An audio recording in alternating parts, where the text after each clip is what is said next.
आज हम BSc third year का पेपर थर्ड का थर्मोडायनेमिक्स को ही कंटिन्यू करेंगे। आज हम थर्मोडायनेमिक्स के लॉज के बारे में पढ़ेंगे। जीरोथ लॉ ऑफ थर्मोडायनेमिक्स, इसके अनुसार क्या है कि जब when two bodies have equality of temperature with third body, they in turn have equality of temperature with each other. यानी कि जब दो अलग अलग बॉडी, दो अलग अलग सिस्टम किसी तीसरे सिस्टम के साथ थर्मल इक्वलिब्रियम में होते हैं, थर्मल इक्वलिटी में होते हैं अलग अलग, तो वो दोनों आपस में भी थर्मल इक्वलिटी, टेम्परेचर इक्वलिटी में होते हैं। इसे हम जीरोथ लॉ ऑफ थर्मोडायनेमिक्स कहते हैं।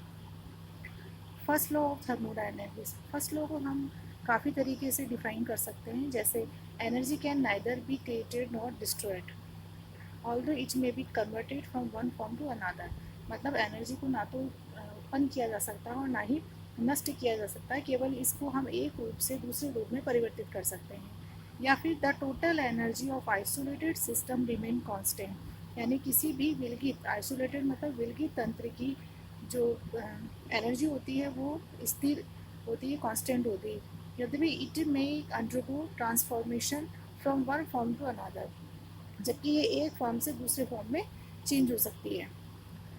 या फिर whenever certain quantity of some form of same form of energy disappear as exactly equal amount of some other form of energy must be produce. यानी कि जब सर्टन मतलब निश्चित मात्रा की जब एनर्जी डिसअपियर होती है तो उतनी ही मात्रा में, उतनी ही इक्वल अमाउंट में एक दूसरे फॉर्म में एनर्जी प्रोड्यूस भी होती है।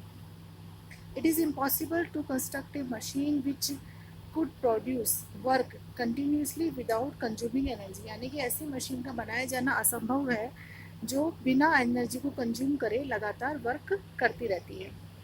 अब mathematical formulation of the first law, if heat Q is supplied to a system, it may be used up partly to increase the internal energy of the system and partly to do some mechanical work। यानी कि जब किसी system को हम heat, जिसकी मात्रा कितनी है Q, सप्लाई करते हैं तो उसमें से कुछ मात्रा तो उसकी इंटरनल एनर्जी के इंक्रीज होने में खर्च हो जाती है और कुछ उसके मैकेनिकल कार्य करने में खर्च हो जाती है।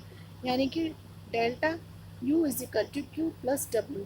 यहाँ पर Q क्या है, हीट जितनी ऑब्जॉर्व कर रहा है, W है वर्क ऑफ एक्सपेंशन मतलब सिस्टम के द्वारा कार्य जो किया जा रहा है, और डेल्टा U है increase in internal energy.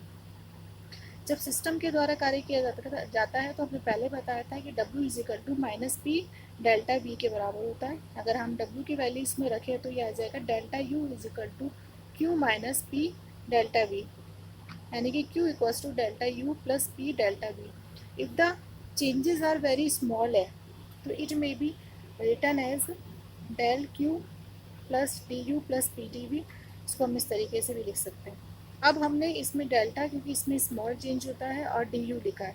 Internal energy क्या होती है कि स्टेट फंक्शन होती है, मतलब it's value depend only upon the it's value in final state and it's value in initial state. यानी कि अंतिम अवस्था में इंटरनल एनर्जी कितनी है और प्रारंभिक अवस्था में इंटरनल एनर्जी कितनी है, इसके हम डिफरेंस को निकालकर चेंज इन इंटरनल एनर्जी यानी कि डेल्टा यू निकाल सकते हैं।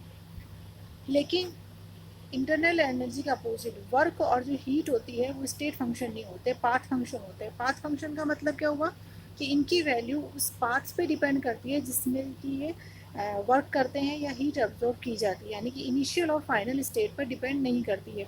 ये पाथ फंक्शन होते हैं, पाथ पे डिपेंड करते हैं।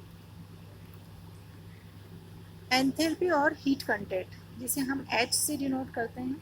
If a process is carried out at a constant pressure, the work of expansion क्या होगा, W is equal to P delta V. According to first law of thermodynamics, Q is equal to delta U minus W. Q क्या है यहाँ पे, heat absorb by the system and work done by the system. तो W हो जाएगा minus P delta V, इसकी value इसमें रखेंगे तो आएगा Q is equal to delta U plus P delta V. अब हम सपोज करते हैं कि सिस्टम जब क्यू पी एनर्जी को, हीट को एब्जॉर्व करता है तो इंटरनल एनर्जी बढ़कर E1 से E2 हो जाती है और एक्सपेंशन हो रहा है तो वॉल्यूम भी V1 से V2 तक इंक्रीज होएगा।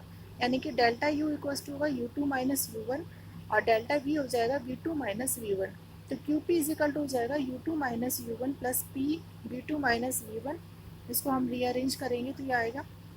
अब U, P और V ये क्या स्टेट फंक्शन है, इसलिए the quantity u plus P we must also भी स्टेट फंक्शन, मतलब ये इसमें तीनों चीज़ें स्टेट फंक्शन है तो इसकी जो योग होगा वो भी स्टेट फंक्शन होगा, और ये होता है हीट एंथैल्पी के बराबर, यानी कि H is equal to U plus P V, इसको हम बोलते हैं हीट कंटेंट या एंथैल्पी।